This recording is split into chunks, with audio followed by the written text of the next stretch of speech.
On the home page, you may utilize information in the Overall Summary section. Select the relevant period to enable the system to generate information in the Overall Summary section. For example, if you intend to obtain information of transactions conducted in year 2023, then the period to be selected is from the 1st of January, 2023 to the 31st of December, 2023.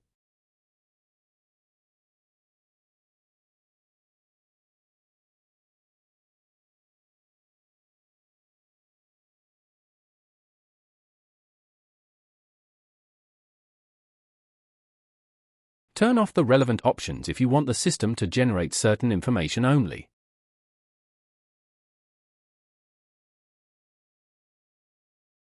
Click Apply Filter to enable the system to generate information for the selected period.